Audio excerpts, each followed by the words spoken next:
Welcome to The Power of the P, the podcast designed to help you become empowered in your truth, free of fear.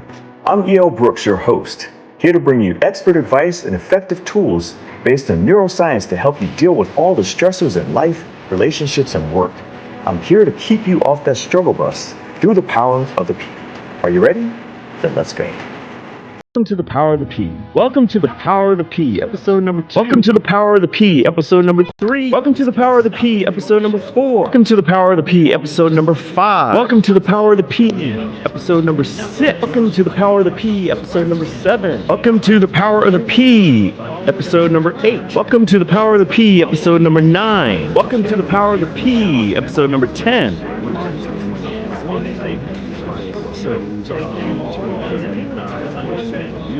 In today's world, it's easy for us to lose focus. Our number one addiction is distraction, and that makes it easy for all of us to be disappointed and discouraged. People just don't know why that is, and I always tell people that the answer is actually in the why. Again, people are too focused on what they don't want in life, what's wrong, all of the problems. So when they actually set a goal, there's no real heart attached to it. There's not a strong enough why. And you will never have the will to achieve a goal.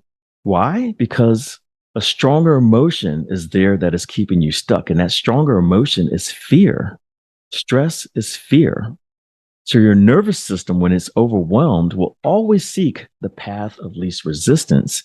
And that approach will always disappoint you. You have to realize that our nervous system wants safety and comfort, and our soul is the thing that wants growth and expansion. But those are two opposing energies. One is in fear and one is in love. And the main reason that we become stuck is because of the fear that is blocking the love. Grieving is associated with any loss, and I'll prove it.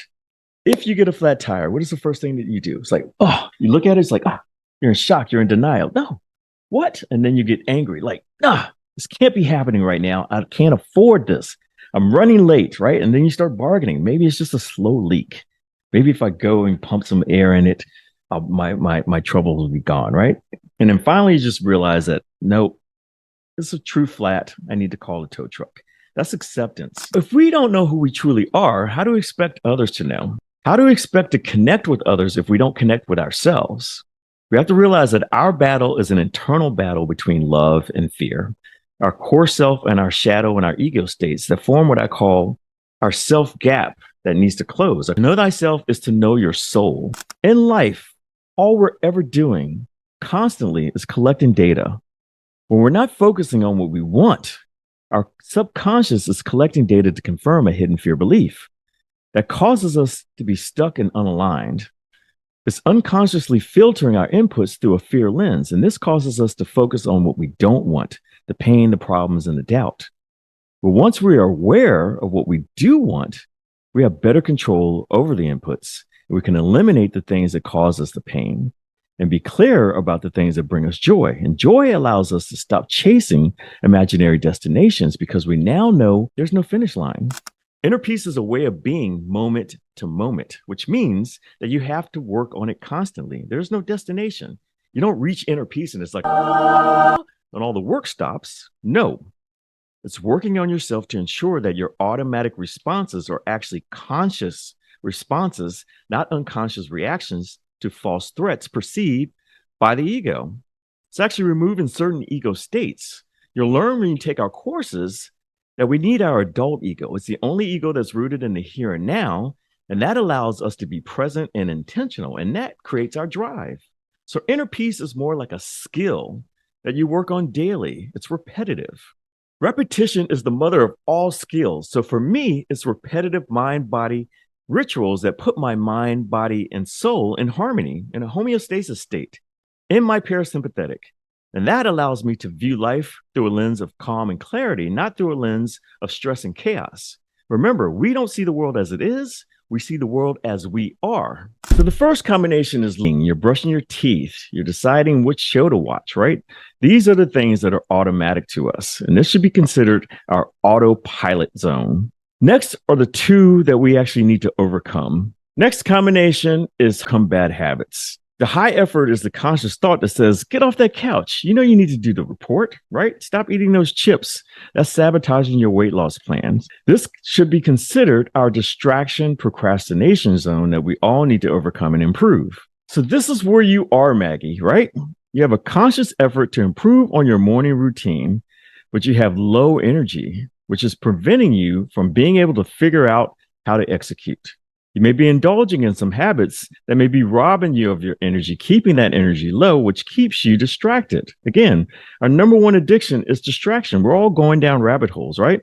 But this is where all of those strategies that I just mentioned can help you break this combination. This is the combination we'd like to eliminate, which leaves us with the last two combinations, one more bad and one that is the holy grail. Next is we tend to spend most of our time. It's the comfort of the familiar suck. It's the life of the quiet desperation. You're busy with everything that's distracting and keeping you away from doing the things that you really want to do.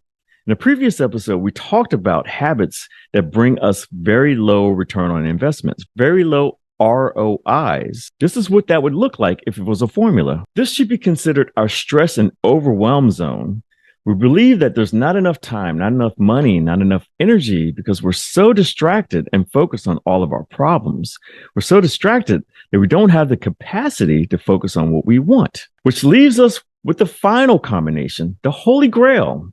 And this kind of encompasses our first three episodes, getting unstuck, finding yourself, and jump-starting your day. The Holy Grail is we all want to be, where you're encouraging yourself to perform at your best, spending your time on activities that you really care about. Paradoxically, this is actually how you generate more energy. You're living your true life, and the energy that you're putting into something is being returned tenfold. This is the realm of deep satisfaction and joy. Remember last episode, we talked about the science to satisfaction leads to the art of living.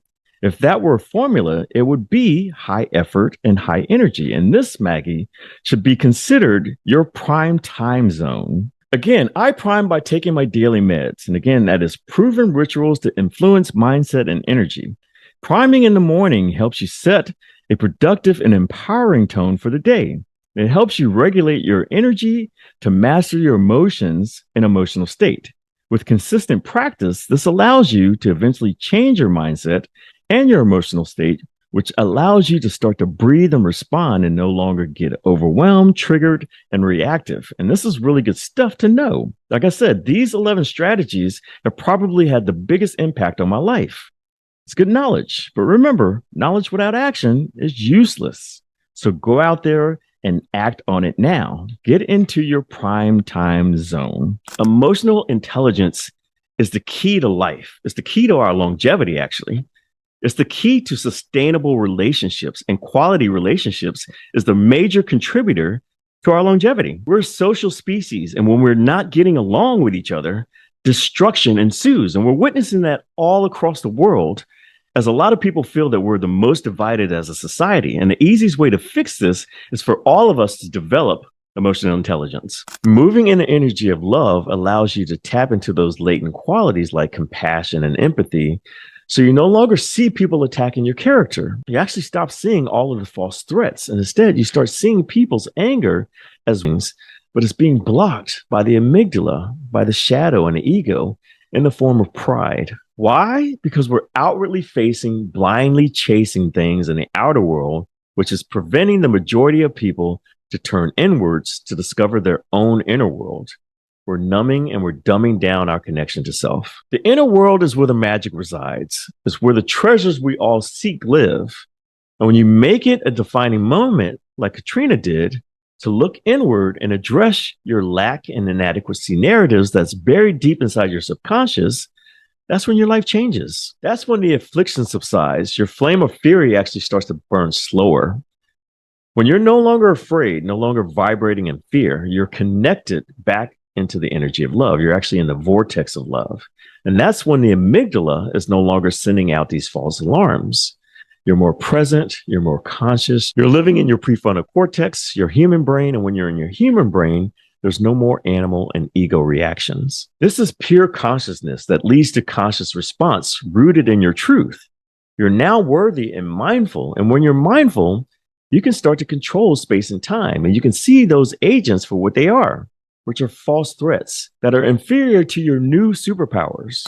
What everyone needs to know is that it's never too late to build and improve your confidence, to improve on the things that drive us to act. Confidence cultivates an action mindset. Action drives everything. The higher the action, the higher the results. Nothing happens without action. So what kills confidence?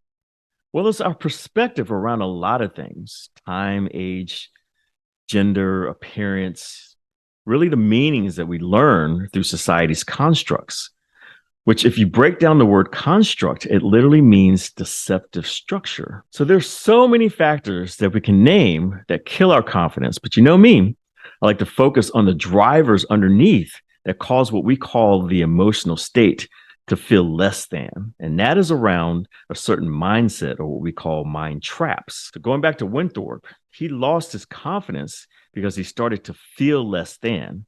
And that invites doubt and discouragement, and that freezes us.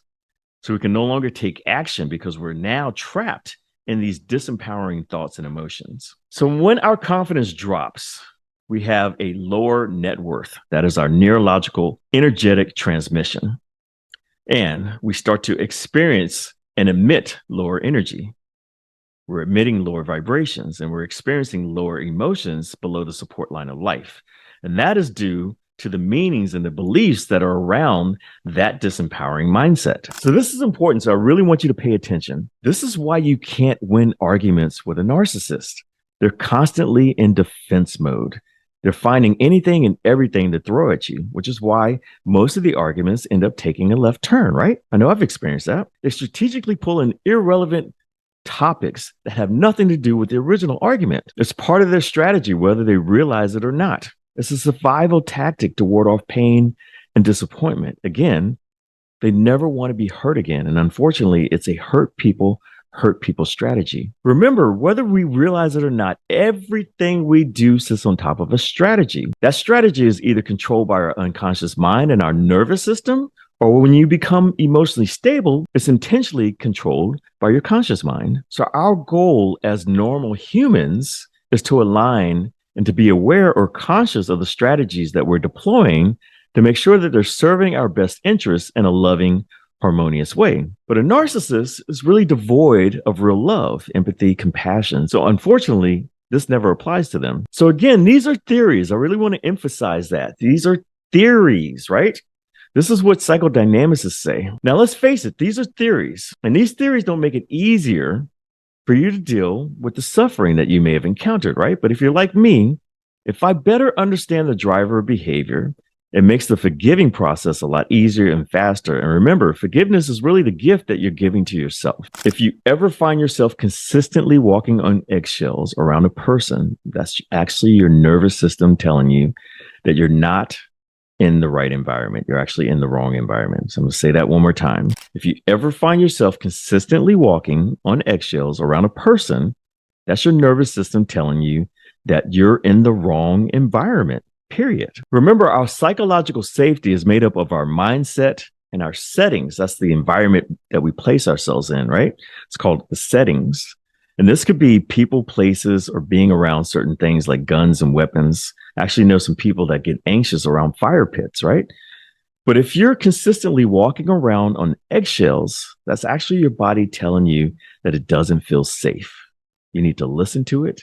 You need to honor that message, even if it's your spouse, your offspring, a family member, whoever, it doesn't matter. When dealing with a narcissist, it's important that you prioritize your emotional well-being by setting firm boundaries and maintaining a sense of reality and practicing self-care. You need to learn how to recognize manipulative behaviors. You need to communicate your boundaries assertively and limit contact if necessary to protect yourself from emotional harm. Remember that you deserve to be treated with respect and compassion. It's important to prioritize your own mental health and happiness above all else, right? But unfortunately, most don't have the ability to be empathetic or compassionate, which means in some extreme cases, when dealing with those that are inserted in your life that cannot be removed, you have to detach emotionally and strategically.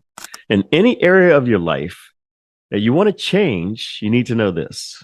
You will never feel like it. You're never going to feel like it. You're not going to want to do it. Even if you know you need to do it, and in some cases you must or have to do it, you will never feel like doing it. That's because your unconscious mind body has hijacked your consciousness. Remember, emotions are the language of the body. So when your body doesn't feel like it, it communicates that up to your conscious mind via your vagus nerve. So my wise words to you and everybody listening is embrace the suck. It's going to suck until it doesn't. And chances are it's going to suck even then, right? So scientists calls this activation energy. That is the force required to move you from doing things that are on autopilot, things that are in your comfort zone, right? Like behaviors around stagnation, procrastination, doing something new, basically. We talked about this in previous episodes around effort and energy, how effort is associated with consciousness, right? Well, that's your second voice.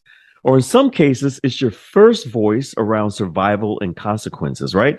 Like when you were a teenager and you told yourself that you better do all your chores and take out the trash before your dad gets home. Otherwise, it's going to be serious trouble, right? That's activation energy, which starts with thought energy or consciousness, right? That's the effort, if you recall. And on our physical force, that is the energy, and that is tied to your willpower. And the only way to build up your willpower is through thought and consciousness, experience, and repetition. Everything worthwhile in your life is always uphill. All your dreams, your hopes, your desires, they're all uphill, right? Which means that you have to climb. Represents a new developed skill, right? That's how you get to the top. You have to be in the learning zone. You can't be in the comfort zone drifting along, right? So write this down. No one ever drifted to a desired location. And I'll say it again. No one ever drifted to a desired location. So you have to overcome emotions that leads to your distractions, right? That's your first voice. You must be able to trigger yourself to the point that your excuses and feelings don't matter anymore.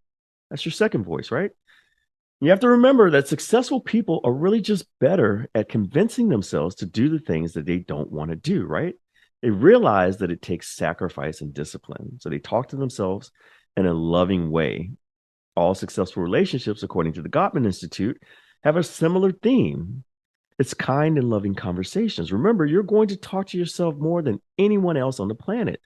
You're always going to have those inner conversations. So it's loving yourself, really, right? And allowing Source to love you as well, right? It's being intentional with your internal voice, making sure that you don't allow any dirty feet to walk in your mindset. And you must be willing to do today what others won't do in order to have the things tomorrow that others won't have. So it's not what you're capable of, it's what you're willing to do. That's the separator, right? So people that I bring on to my team or that I go into business with, I tell them this. I only deal with character and commitment. I don't deal with potential. Everyone has potential. But what's your character, right? Where's your heart? Are you committed to yourself? Because again, you can only give what you currently have, right? So when you work on developing your second voice, you're really working on yourself. And you can have more than you got because you become more than you are. So I'm going to leave off with this. Your past is in your head, but your future is always in your hands, right? And so at some point in time, you need to get comfortable with being uncomfortable if you want to level up, right? And it's not going to feel good. It's never going to feel good, right? So again, I say embrace the suck. But when you make that decision, you'll move out of your comfort zone into your learning zone, which allows you to tap into your second voice and all its infinite possibility. And that, in my opinion, Julie, is the one thing I can credit to developing a healthy mindset. Today's decisions will affect your future self. And what I found through my own experience and just observing those who have great lives and those that don't is too many of these early decisions for instant gratification tend to put people on the back foot and behind the eight ball. Then you find yourself in a place in life that you're not satisfied with, right? And remember, last episode, we discussed that over 100 million Americans, that's 1/3 of Americans. Remember, if you're not in the right place in life, you just have to look back 90 to 120 days and see what decisions you made or didn't make, right? And then you have to ask yourself, what decisions are you now going to make to design the life that you want to have to ensure that it's a good life or even a great life. I personally believe that we all need to wake up because we're being fed some bad programming, it's propaganda, which is why 91% of Americans of all ages are experiencing some sort of crisis. 91%. Say that again, 91%, right? The older generation is experiencing a health and retirement crisis. Younger generations is experiencing an education and mental health crisis, right? There's student loan debt, which people are figuring out is a bad return on investment, right? They feel hopeless and lied to. And let's face it, back in my generation, like 30 years ago, I'm aging myself, right? A 4-year degree was necessary, right? If you wanted to make 6 or 7 figures, it was a good return on your investment. And the investment wasn't so astronomical back then, right? But now there's no job security. You're not going to be staying at the same job for 30 plus years, right? There's just no loyalty. And technology is also phasing jobs out at a rapid pace. We're in a completely different era now, right? And that era is transactional all the way around, which is why all the generations are experiencing a spending crisis, right? We're spending the money that we don't have. Gratitude is the act of saying thank you. And saying thank you is a form of appreciation, and appreciation adds value to your life. And value adds energy. So gratitude and appreciation is the energy that creates more energy. It creates positive momentum, and that adds to the quality of your life. And trust me, when you implement gratitude in your life will immediately change. And I do it twice a day. I do it first thing in the morning and first thing at night. And trust me, gratitude will upgrade your vibration, your mindset, and your lifestyle to be good or even great. And that is how you live a great life. So you need to know that all doubt is false and all doubt is limiting, right? It causes you to negotiate with yourself. Now, one of the things that I love selves that was non-negotiable, right? It was designed to push him to new limits so that he could become limitless. That's what made him one of the greatest of all times. So eradicating our limiting false beliefs, to me, is the key to life. Those who are able to become aware of those false beliefs that limit them and then work through those false beliefs and eventually conquer them, separate themselves from the pack. It's game changing because it's a game changer. And when you commit to making that change, now you're writing personal contracts with yourself. And more importantly, you're keeping them because you no longer operate out of fear and doubt. And remember this. There's nothing that you can't do. There's nothing that you can't have or become. And if you don't believe that, then find out why. Because it simply means somewhere along your journey, someone planted a fear doubt bomb that you still have from limited to unlimited. Your opportunities and possibilities become unlimited. Now, I know our souls need to evolve and self-actualize, which moves our consciousness naturally into being curious through the power of our imagination. But you must not let the delusional ideals of society cloud your perception of time as it relates to your own journey, right? Some of the happiest people I know do things based on their own timelines, right? Based on their own time schedules. Becoming singers at the age of 40, entrepreneurs at the age of 50, and even billionaires at the age of 60. That's because life happens all the time at all ages, because time is constant. So don't let the illusion of time keep you from living in the moment. And so the key takeaway is very simple, it's very short. And then we sacrifice money to recuperate our health. And then we're so anxious about the future that we do not enjoy the present. The result being that we do not live in the present or the future. We live as if we're never going to die, and then we die having never really lived.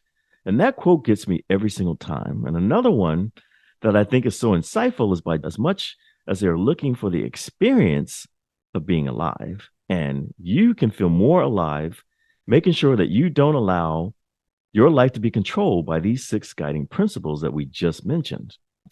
What you focus on, you will find. The life that you're currently experiencing is the life that you're currently focusing on, right? If you're focused on love, peace, and harmony, that's what you're going to see. But also, if you're focused on hate, violence, and fear, you'll see that all around as well, right? It's called resist, persist.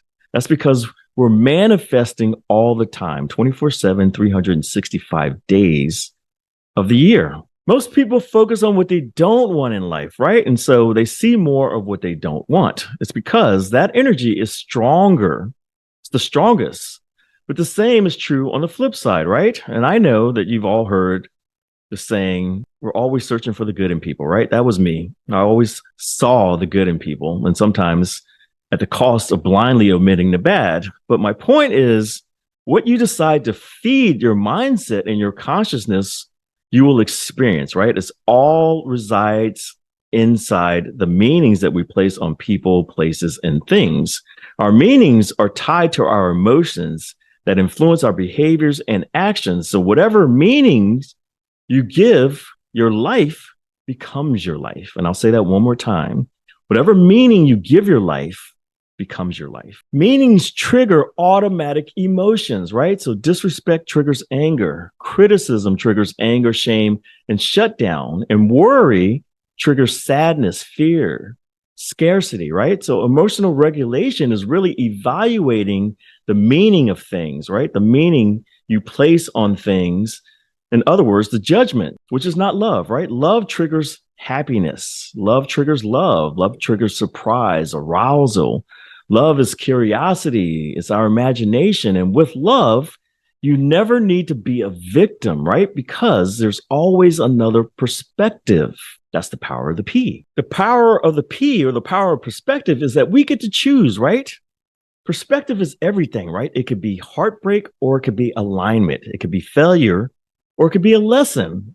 It could be a setback or character building moment. It depends on what side of the double-sided coin that you choose to focus on, right? Life is happening to you or for you. You get to decide. And either way you decide, you'll be correct, because that's what you're choosing to focus on, right? It's a game. It's an illusion.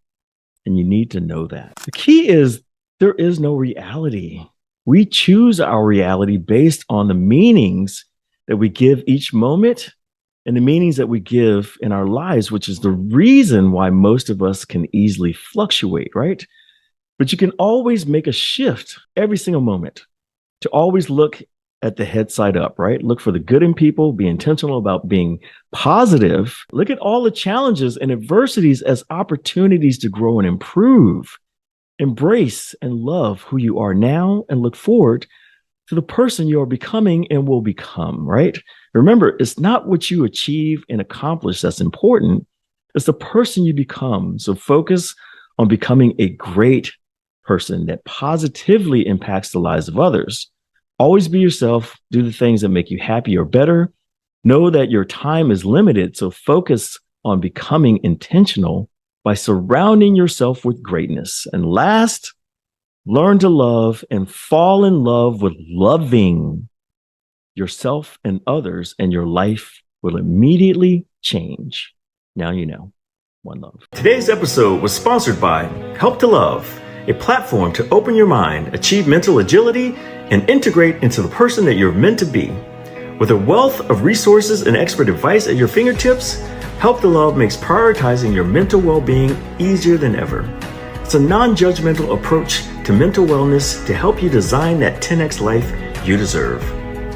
Sign up today at www.helptolove.com. Join the thousands of users who have already discovered the transformative power. Register for the free webinar that will open your mind and plant seeds for your ultimate breakthrough. If you felt this episode was helpful and insightful, please like, share, and subscribe so that you'll be notified of all of our upcoming content and special announcements. I'm E.O. Brooks, your host. As always, I thank you for your support and especially your time. One love.